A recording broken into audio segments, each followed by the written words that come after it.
Hi, thanks for being in a new video. Let me tell you what I liked most and least about the POCO F6 after testing it in case you want to buy it. So as always, let me tell you, don't buy the POCO F6 without watching this video.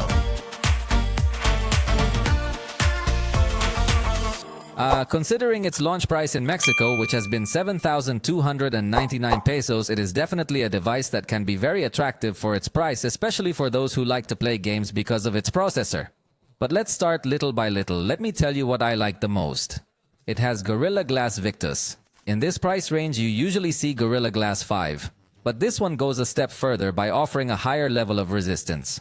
The AMOLED screen has a higher resolution than many competitors with good brightness and support for HDR, so it's an excellent screen by any standard. The stereo sound is of very good quality, and you also have an equalizer with Dolby Atmos available. You also have high-resolution codecs available for sound over Bluetooth headphones. So the whole sound experience is very good. Portrait photography with the front-facing camera does keep objects in focus. This is something that even on much more expensive devices I have seen fail, so to see it work well on this device is a very nice thing. The high-resolution mode does take advantage of the full resolution of the sensor. There are other devices that, despite integrating high-resolution sensors, when you take pictures with these special modes to take advantage of the full resolution of the sensor, they don't really seem to give a good level of detail, but in this one they do.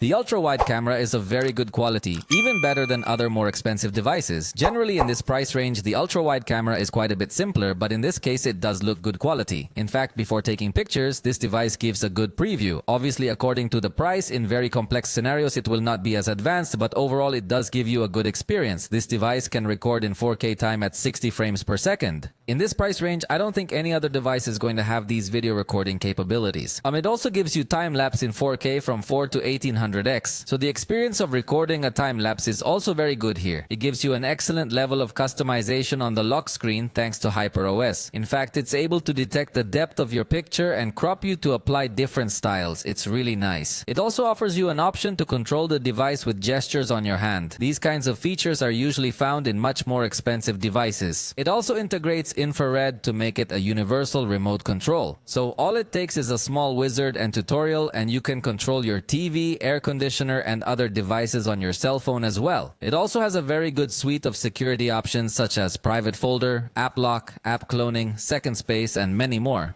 It supports 5G networks and Wi-Fi 7. In both cases, it has very fast download speeds if your provider is compatible. But even if it is not compatible yet, this device is already ready so that in the future, when it is supported, you can have this speed. It has 256 gigabytes of storage. In fact, this in its base version. But a 512 gigabyte edition is also available. So in both cases, we are going to find very good internal storage space. The processor is the Snapdragon 8S Gen 3. In this price range, you're not going to find something more powerful. It's excellent, very good power for applications, and in games it also has a completely brutal performance. Definitely that this is a device very focused on games, although as you saw also in this case, the camera has improved and evolved in an important way, unlike previous generations of little where the camera disappointed. But now let me tell you what I didn't like. It is sold mainly online, so if you are one of those who want to go to the store physically to purchase your cell phone, in this case it will be unlikely that you can find it, as it is available in Xiaomi stores, but there are very few in the country. Throughout the system you might encounter annoying ads. This is one of the ways Xiaomi can recoup a bit of money for giving you this cheap cell phone, so in a way it's understandable, but it's still annoying. It doesn't have Google's extended unlock. It only has the smart unlock through Xiaomi devices, so it has a lot of restrictions. You couldn't have this smarter experience. It integrates a virtual proximity sensor, which working by audio could have some instabilities in some environments, so it's not that good. Also, the heating itself is noticeably high. So despite having a very good processor for games, it would be advisable to adjust the graphics quality to not so high levels. And when I tested, for example, the SpongeBob game detected as if I had a gamepad connected.